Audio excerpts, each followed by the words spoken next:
People udah pernah nyobain es krim satu ini belum? Ini adalah menu-menu spesial dari Toko Un. Yap, benar banget, restoran legendnya udah ada di kota Semarang dari zaman dulu ya. Dan resepnya ini resep asli dari Belanda loh. Kalau pengen tahu selengkapnya tentang gimana sejarah Toko Un, gimana ownernya menjaga usaha ini bertahan sampai sekarang, saksikan selengkapnya di Ini Usahaku.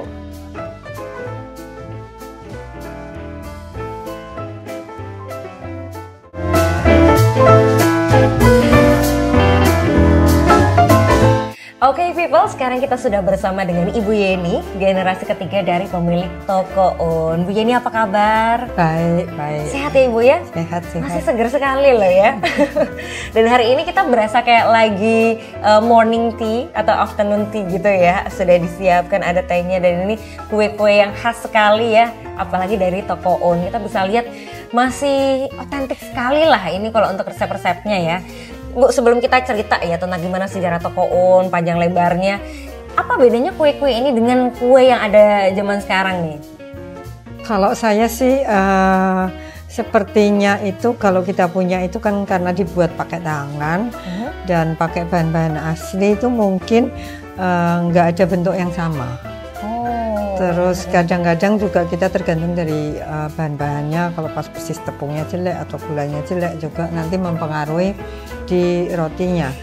Tapi memang udah kesepakatan kita, komitmen kita untuk tidak memasukkan bahan-bahan kimia. Jadi ya udah apa adanya. Oke, ini untuk menjaga rasa dan juga kualitasnya ya. Walaupun mungkin kalau secara tampilan dia nggak sekokoh kue-kue lainnya, tapi rasanya itu ya yang luar biasa. Sepertinya mungkin satu-satunya yang masih konsisten itu ya. Karena menjaga sealam mungkin untuk kuenya yang dibuat ya. Baik, terus kalau kita ngomongin soal Toko Un, pasti orang Semarang, bahkan orang di Indonesia lah, nggak cuma di Semarang ya, karena Toko Un sempat juga di beberapa kota begitu sudah kenal dengan Toko Un. Tapi sebenarnya bergerak di bidang apa fokusnya Bu? Sebetulnya tuh asal usulnya memang toko kecil di Jogja, toko kelontong seharusnya, tapi terus oma saya mulai membuat itu kue-kue kering, dapat resep dari temannya yang orang Belanda. Dari situ terus lama-lama berkembang jadi restoran dengan es krim, terus buka cabang ke Jakarta, Malang, sama yang terakhir Semarang. Tapi sekarang tinggal Semarang aja karena yang lain udah pada pindah, jadi gedungnya dijualin semua. Jadi ternyata Semarang itu hadir terakhir, tapi malah yang masih bertahan sampai sekarang ya? Betul. Oh begitu, jadi ya tetap menjadi satu bagian sejarah penting untuk kota Semarang ya, Toko Un ini. Lalu kalau kita lihat Toko Un sangat identik dengan bangunannya begitu ya, benar-benar konsepnya dibuat seasli mungkin, seotentik mungkin, dari bangunan sampai interior dan juga makanannya. Memang di konsep seperti itu ya Pak?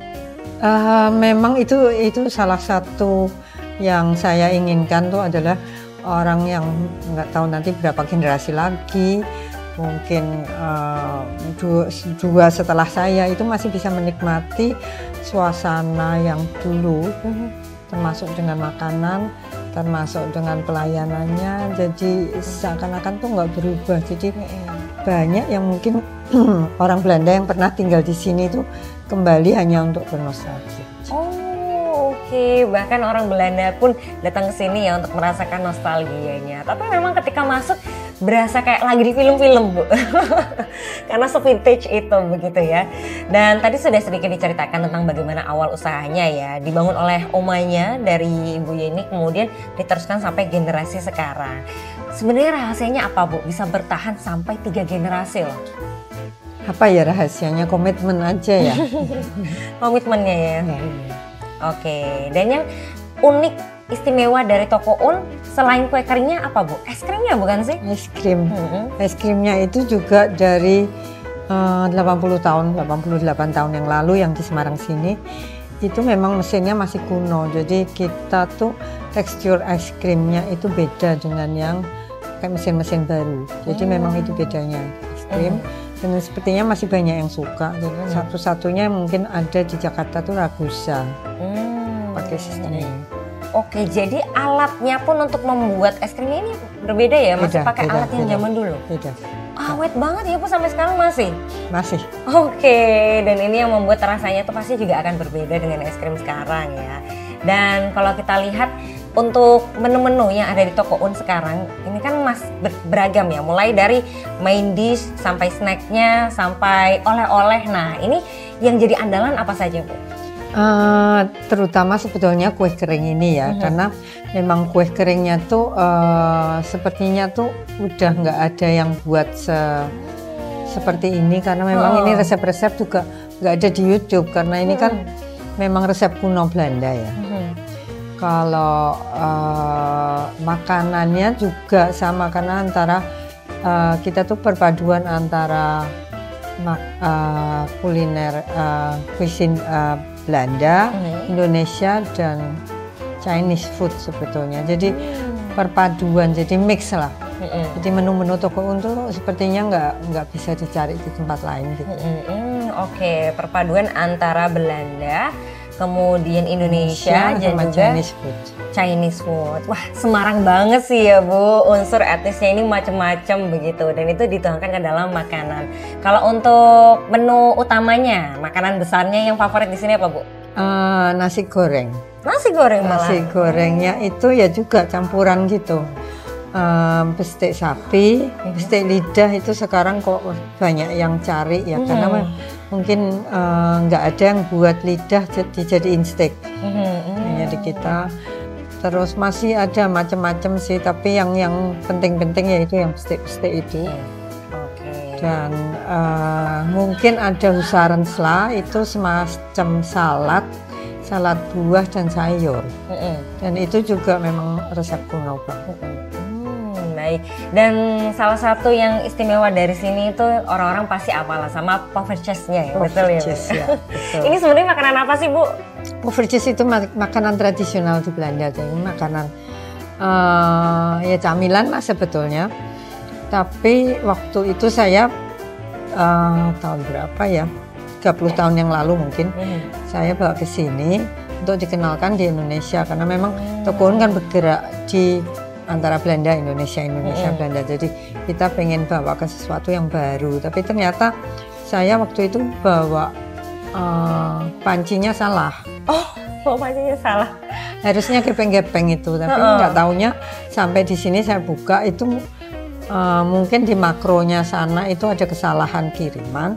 Jadi itu jadi bulat-bulat, jadinya seperti takoyaki. Tapi barangnya udah sampai sini, terus akhirnya ya udah kita putusin untuk ngubah resepnya aja. Terus jadi poffertjes yang sekarang ini yang bisa diisi keju sama coklat. Dan ternyata orang suka, dan malah kebanyakan yang taunya poffertjes itu bulat-bulat, padahal poffertjes itu nggak bulat. Wow, ini ternyata dari satu kesalahan yang tidak disengaja, kemudian udah sekalian kita ubah konsepnya begitu ya, malah jadi satu ikon begitu ya, dari sekarang toko. Jadi legendaris juga sebentar lagi kan. Oke, seru banget ya ternyata ngomongin soal kuliner legend bersama Bu Yeni. Habis ini kita masih akan lanjut, jadi buat e-people jangan kemana-mana, tetap bersama kami di Ini Usahaku.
Ternyata emang enak ya Bu ngobrol sambil ngeteh, sambil ada snacknya seperti aja. Ini. Oke, ini lidah kucing. Lidah kucing. Kalau nama aslinya apa Bu berarti? Katetong. tetong. Kita sekarang belajar bahasa Belanda gitu ya. Kalau kemudian yang lainnya ini ada apa saja, Bu? Ini ada macam-macam spritz. Spritz itu nggak tahu bahasa Indonesianya apa, pokoknya kita pakainya bahasa Belanda ya, spritz.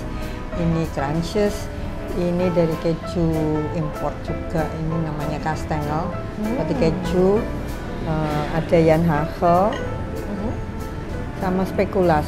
Ini yang barang asli sekali sampai cetakannya dari Belanda, tapi udah karena tuanya ya udah hampir nggak kelihatan. Ini banyak spicesnya, jadi seperti kapulaga, terus ada jahe, ada macam-macam. Di Belanda tuh terkenal karena mereka menciptakan dari yang rempah-rempah dari Indonesia. Tapi menurut tamu-tamu Belanda katanya lebih enak ini karena ini lebih asli, terasa rempah-rempahnya. Oh, jadi memang yang menjadi poin uniknya adalah rempah-rempah yang ada di dalamnya itu ya. Dan ini benar sih, dari bentuknya aja kayaknya nggak ada yang lain sih, Bu, selain di toko On yang seperti ini ya. Baik, itu tadi kita jadi belajar sedikit ya bahasa Belanda untuk penyebutan makanan-makanan ini. Jadi memang kue kering yang jadi tradisi kita bahkan di Lebaran maupun di Natal itu ya sudah dari zaman dulu, dari zaman Belanda itu ya. Ya. Oke, baik. Dan kemudian salah satu yang unik juga ya tadi saya lihat adalah khas Kota Semarang banget, ganjel rel. Ada di sini ya, Bu? Itu ada ceritanya lagi. Gimana tuh, Bu? Di 2019 saya tuh pernah di Festival Kota Lama bersama teman-teman anak-anak muda itu ingin mengangkat kuliner Semarang. Yang kuliner sekali, yang maksudnya makanan itu kan pasti lumpia. Kita bedah lumpia. Terus ada jamu jun. Dan yang satu tuh ganjerel. Nah, ganjerel ini ceritanya tuh yang asli yang mana? Jadi kita sempat kumpulin tuh, ketemu 20 lebih, itu semua menganggap bahwa ganjerelnya tuh yang asli. Kan kita sebagai generasi, ya saya generasi ketiga juga nggak tahu. Kita memang punya ganjerel juga, tapi kan ala toko Un. Jadi dari situ kita mulai research juga, survei itu dari mana sih ganjerel itu. Sepertinya tuh asalnya tuh dari roti gambang. Rasanya tuh pakai rempah-rempah juga. Roti gambang setelah saya telusurin itu asalnya dari ontbijtkoek. Ontbijtkoek Belanda itu dipakai untuk sarapan pagi, isinya rempah-rempah, dan itu nggak tahu diciptakan di Indonesia atau di Belanda, tapi di zamannya banyak rempah-rempah yang dibawa ke Belanda.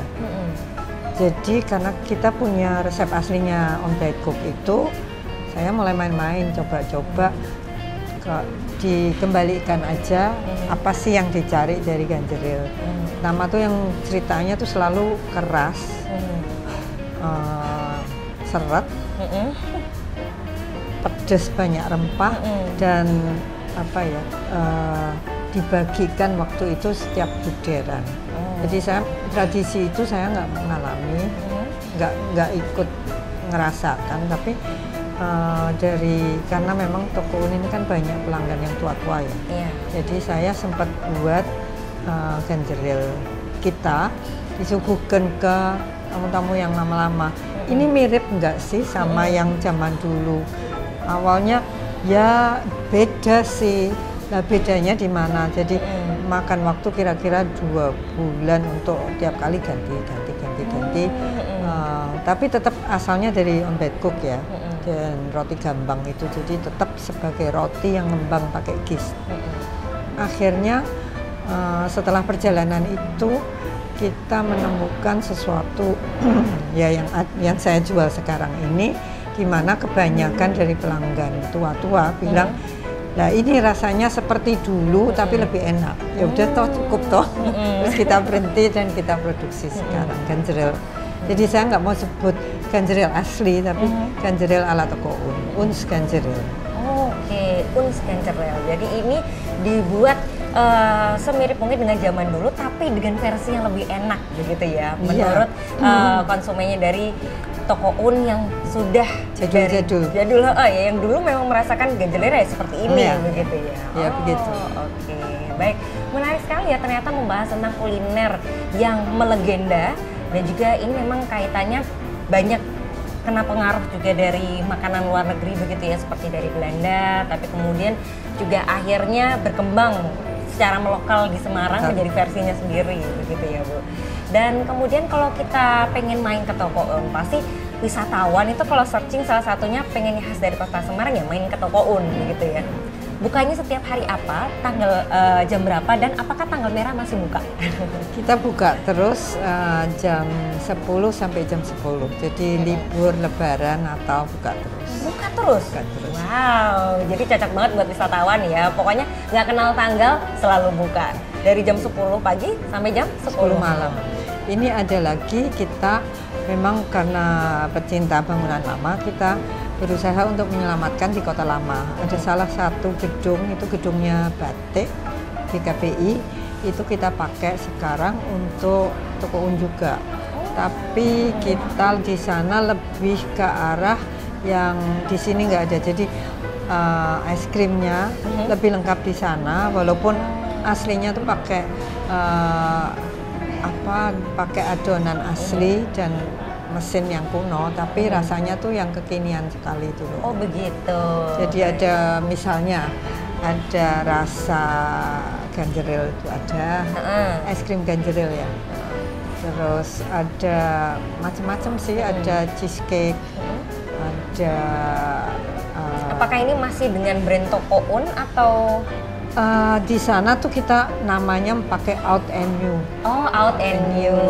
Baik. Lama dan baru. Kalau disingkat kan jadi OEN. Jadi bukan Old and New, tapi Out and New bahasa Belanda. Kalau disingkat OEN. Tapi memang kita tetap Toko Un. Jadi ternyata kalau sekarang papannya dinaikin aja Toko Un. Itu lebih menarik orang sih. Oh, iya. Di sana juga ada favoritnya Toko Un, tapi hanya sedikit menu-menu seperti nasi goreng, terus bestik lidah tuh ada, selang-selang, tapi nggak sekomplit di sini, dan lebih ke arah roti-roti juga. Oke, jadi ini berusaha membuat diferensiasi begitu ya? Ya, dan kita coba itu di sana seperti yang di sini kita buat wafer cheese, di sana tuh ada panekuk. Panekuk itu kalau di Belanda tuh tuanya mungkin sama seperti wafer cheese, mungkin lebih tua panekuk. Tapi orang di sini kan kenalnya crepe, sama kenal pancake. Itu diantaranya. Kalau panekuk tuh nggak terlalu tebel, tapi bukan crepe tipis. Jadi dibuat satu piring gitulah ceritanya, terus dengan topping nggak hanya di atasnya tapi ikut di bake. Itu jadi misalnya kalau panekuk pisang, itu pisangnya tuh ikut dimasukin di adonan. Terus nanti dikombinasi dengan pisang dan Nutella dan apa aja. Baik.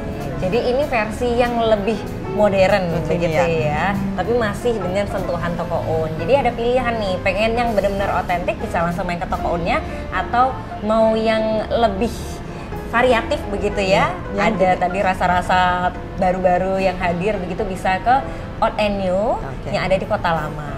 Baik. Dan terakhir nih dari Ibu Yeni, kira-kira apakah ada rencana ke depannya Toko Un mau bikin sesuatu yang baru lagi atau apa nih? Ya, kita masih berusaha untuk coba di online dulu kue keringnya, karena banyak permintaan juga. Tapi kalau buka outlet di luar kota kok saya masih khawatir takutnya tuh nggak sama dan nggak otentik lagi. Tapi mungkin kue kering bisa jadi kita kemana-mana. Yang sering kita ikut pameran-pameran. Oke, semoga nantinya kalau sudah semakin berkembang, jadi semua orang di seluruh Indonesia yang pengen cobain kue keringnya Toko Un bisa pesan lewat online itu ya. Terima kasih banyak Bu Yeni sudah berbagi informasinya, cerita bareng sama kita. Rasanya kalau sama Bu Yeni ini kelihatannya nggak bisa cuma satu episode begitu ya. Kalau pengen tahu lebih banyak, langsung aja datang ke Toko Un ngobrol sama Ibu ya. Dan juga buat people yang punya usaha unik menarik lainnya pengen kita liput, silahkan DM aja ke Instagram @semarangpemkot. Buat bisa terpilih akan kita liput secara gratis. Dan juga jangan lupa untuk subscribe YouTube channel kita karena kita punya banyak program dari hari Senin sampai hari Minggu ya untuk ibu-ibu semuanya. Kalau begitu, saya Hani Normalita beserta Bu Yeni dan juga seluruh kerabat kerja yang bertugas pamit undur diri. Terima kasih dan sampai jumpa.